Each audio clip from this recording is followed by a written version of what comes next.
Hello नमस्कार दोस्तों। आज हम चौथी प्रश्नावली रैखिक समीकरण के बारे में चर्चा करेंगे। ये 26 नंबर सवाल 6 नंबर का आता है। सीधा 1% और जो विद्यार्थी विशेष तौर से कमज़ोर हैं उनके लिए जीवनदायिनी साबित होगा पासिंग मार्क तक पहुंचने के लिए। तो शुरू करते हैं। सवाल फिक्स आएगा कि रैखिक समीकरणों के युग्म को आरेख की विधि से हल कीजिए तथा ए का मान निकाल याद कीजिए। ये तो कभी कभार पूछा जाता है। यहाँ पर A B P Q R S T V कुछ भी पूछ सकते हैं एक्स वाई को छोड़कर। अब देखिए अपन को समीकरण दे रखी होगी 3 और बच्चे कंफ्यूज होता है दो हम कौन सी काम लें। हमें वो समीकरण काम लेनी है दो जिसमें एक्स वाई उसके अलावा संख्या हो, एक्स वाई उसके अलावा संख्या हो। देखो यहाँ एक्स वाई है लेकिन संख्या नहीं है, यहाँ अचर पद है। तो समीकरण है दो, पहले ये लेनी है। इस समीकरण का काम प्रतिच्छेदन होने के बाद है, अंतिम समय है, तो इस समीकरण को हमें अंतिम समय तक नहीं छेड़नी है। इन दोनों समीकरणों को लेकर हमें पूरा सॉल्व करना है। इस समीकरण को सॉल्व करने के लिए हमेशा ध्यान रखना, ये इस तरीके से आप लिखोगे तो कन्फ्यूजन नहीं होगी। तो मैं इस समीकरण को लिख रहा हूँ x + 3y = 6। तो इसमें मैं x का मान निकालता हूँ तो क्या आ जाएगा 6 - 3y हो जाएगा। तो यहाँ देखो, अब इस ऐसे सवालों में कोई 3 लेते हैं, कोई 4 बिंदु लेते हैं, अपन को 3 ही लेना है, फिक्स है। y का मान 0 1 2 लो, पॉइंटों में भले ही आओ, हमें सोचने पे मजबूर नहीं होंगे और वहाँ पर एग्जाम के टाइम हम सोच भी नहीं पाएंगे। तो हमें फिक्स रखो y का मान 0 1 और 2 3 तक भी ले सकते हैं, हमने 2 तक लिया है। यहाँ देखो x = x का मान ये तो हम निकाल सकते हैं ना पक्षांतरण करके, फिर है ये देखो x y का मान हमने 0 लिया, ये पूरा 0 हो गया, 6 बच गया। यहाँ 1 लिया, 3 माइनस किए 3 रह गया, यहाँ 6 0 हो गया, ये आ गया। अब इनकी मैंने सारणी बनाई। x y का मान 0 1 2, 0 रखने पे 6 आया, 1 रखने पे 3 आया और 2 रखने पे 0 आया, ये बन गई सारणी। अब देखो इस प्रकार यहाँ x का मान निकालना, पहले 3 इधर आ गए तो 3y हो गए, बट्टे में क्या आ गए 2। तो यहाँ पर ये बन गया अपन के पास x का मान। तो y बराबर मैंने क्या लिया, हमने फिक्स कर दिया 0 लेना, ये पूरा 0 हो गया। 12/2 बराबर कितने हो गए 6। फिर 1 रखा तो 15, 12 + 3 × 1 तो 15/2 बराबर 7 हो गए, ये हो गए 12। यहाँ पर मैंने लिया 2 लिया तो 12 6 और 18 9, ये मैंने इंडेक्स बना दी 0 1 2 6 7.5 और 9। अब देखो पैमाना लिया, पैमाना बराबर 1 इकाई बराबर 1 बड़ा खाना। यहाँ पर आपको 1 बड़ा खाना लिखना है। अब देखो ये पैमाना जरूर लिखना है, आधा नंबर इस पैमाने का काट सकता है, अगर आपने सही भी किया नहीं लिखा तो 1 भी कर सकता है, ये ध्यान रखना। अब देखो x y और z, देखो अपन को दोनों पॉजिटिव में मिल रहे हैं, नेगेटिव में नहीं मिल रहे हैं। ग्राफ छोटा भी बना सकते हैं, इनको सिर्फ दर्शाने के लिए बता दो कि यहाँ -1 है, यहाँ -1 है, बाकी छोटा भी बना सकते हैं। अभी अपन ने बना दिए, पूरा पैमाना लेकर संख्या लिख दी। ये देखो x है, y x है, x डैश है, y डैश। यहाँ x पॉजिटिव है, y पॉजिटिव है, x नेगेटिव और y नेगेटिव है। अब आप ध्यान रखना सबसे बड़ी कि यहाँ पर पूरी x पर y का मान 0 है और y पर क्या है, x का मान 0 है, ये ध्यान रखना। तो y = 0 और x = 6, पहला बिंदु यहीं आएगा। दूसरा बिंदु कह रहा 1 और 3, तो देखिए y 1 यहाँ है और x 3 इधर है, ये इधर आ गया, ये आ गया y 2 और x 0 इधर आ गया। तो ये पहली लाइन को आप सीधा खींचो और लाइन हमेशा सीधी आएगी, ये आप विशेष ध्यान रखना।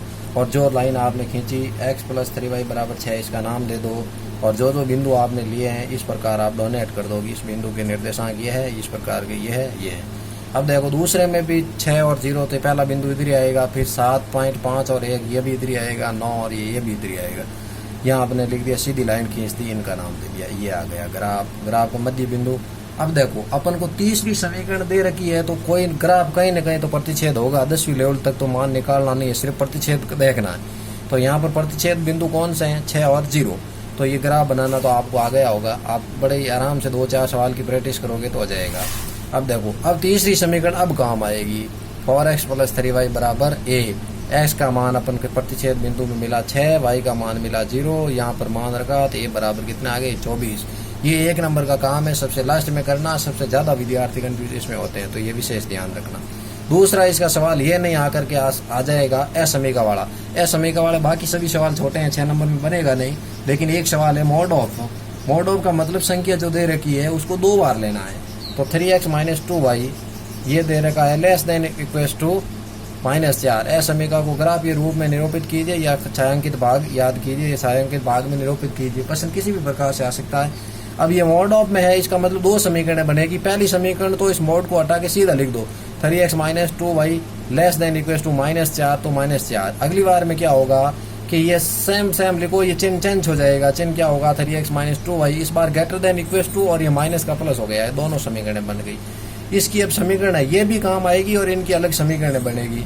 अब ये काम कैसे आएगी, देखो इसकी समीकरण बनूंगा तो 3x माइनस 2y बराबर -4, 3x माइनस 2y बराबर +4, और यहाँ से हमने x का मान निकाला तो x का मान क्या आ गया, -4 प्लस 2y/3।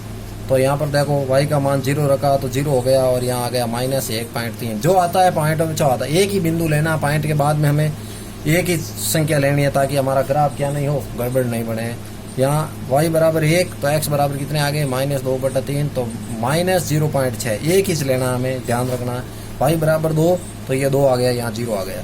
इसी प्रकार में दूसरी समीकरण है 3x माइनस 2y बराबर 4, इसमें भी x का मान मैंने निकाला तो 4 2y/3 आ गया। तो यहाँ देखो y बराबर 0 तो ये 0, 4/3 1.3, ये प्लस में है तो प्लस में लो। यहाँ 1 लिया 6, 2 आ गए, यहाँ 2 लिए तो 8 में आ गया 2.6। अब इसकी मैंने सारणी बना ली, 0 1 2 0 1 2, यहाँ पे मान था वो लिख लिए सारे, अब हो गया। अब देखो अब इसके बाद में ग्राफ बनाना है, क्या बनाना, ग्राफ। ये चीज है वो बाद में समझाऊंगा आपको आगे देखिए। ग्राफ बनाना, पैमाना, एक इकाई बराबर 2 बड़े खाने क्यों लिए अपने, यहाँ सीधा स्पष्ट दिखाई दे रहा है कि माइनस में दिख रहा है, थोड़ी छोटी संख्या 2 से ज्यादा है ही नहीं, ये 2.5 तक है, तो मैं एक इकाई बराबर 2 बड़े खाना ले लूँ ताकि ग्राफ अच्छा दिखाई दे। तो देखो 1 और 2 तो यहाँ 1 ले लिया, फिर 1 2 तो यहाँ 2 ले लिया, 3 ले लिया। ये सब इस प्रकार आप ग्राफ को आपके दिमाग से सेट करना आना चाहिए, मतलब सेटल हो जाना चाहिए दिमाग की, इस प्रकार से हमें 2 खाने लेने हैं, 2 बड़ा। तो अब आगे देखो, अब जो अपन को कह रहा है, पहला कह रहा है कि माइनस में, देखो माइनस में 1 और 0, माइनस में 1 कहाँ, 1.3 है तो 1.3 और 0 कहाँ है, इधर है तो इधर ले लिया। फिर बोल रहा -0.6, यहाँ 5 है 0 और ये 6 और ये 1, ये बोल रहा 0 और 2 तो ये 0 और 2। अब इसी प्रकार इसको हमने सीधी रेखा खींच दी और इसका जो नाम है वो नाम दे देते हैं हम। इसका नाम है 2x 2y बराबर -4 और इसका नाम है 3x माइनस 2y बराबर +4। अब इसमें भी क्या कहा, प्लस का 1.3 0 प्लस का 1.3 0, 2 और 1 और 2.24, ये अपन ने क्या कर दिया, निरूपित कर दिया। अब ये छायांकित भाग किस तरफ होगा, देखो ये मूल बिंदु है, इसकी तरफ अपन को लाना है कि किस तरफ होगा, मूल बिंदु की तरफ होगा, इसके विपरीत दिशा में होगा। ये तय करने के लिए हमें चलना पड़ेगा इन 2 समीकरणों में जो हमने सर्वे समीकरण से बनाई है। इन 2 समीकरणों से हम जो बनाई है, इसमें देखो मूल बिंदु, पहली सर्वे समीकरण में मूल बिंदु x और y का मान 0 0, मूल बिंदु लेने का मतलब क्या होगा, 0 0, तो हमने 0 0 लिया तो यहाँ 0 हो गया 0 हो गया 0 हो गया, यहाँ -4 है। देखो 0, यह क्या कह रहा है, ये भाषा कह रहा है -4 0 से बड़ा हो सकता है क्या, कभी नहीं हो सकता। तो ये क्या है, असत्य या असंगत। तो इसका जो निरूपित करेंगे वो मूल बिंदु की तरफ नहीं होगा, इस तरफ नहीं होगा, ऊपर की तरफ होगा। आगे देखिए, ये रहा 3x minus 2y greater than 4 आ गया, तो यहाँ पर हम दोनों के मान रखे, क्या 0 बड़ा हो सकता है 4 से, नहीं हो सकता, ये भी असत्य है, असंगत है। इनका भी मूल बिंदु के विपरीत दिशा में आएगा। अब देखिए ये रेखा कौन सी, ये है, ये मूल बिंदु, मूल बिंदु की तरफ नहीं आकर के विपरीत होगा तो उस तरफ होगा नहीं होगा, तो ये छायांकित भाग उस तरफ होगा। यहाँ पे आप ग्राफ में ऐसे काटा सांट न करें, थोड़ा थोड़ा दर्शा दे पेंसिल से ताकि उसको पता चल जाए ये छायांकित भाग है। और ये भी असंगत है, इनका भी भाग कैसा आ जाएगा, ऊपर आ जाए, नीचे की तरफ आ जाएगा। अगर दोनों संगत होते तो ये क्षेत्र सिर्फ इतना ही होता, ये क्षेत्र बढ़ता जाता, लेकिन ये होता इस साइड में इतना ही। और अगर एक असंगत होता और एक संगत होता, इसका इधर गया इसका उधर चला जाता, ये है।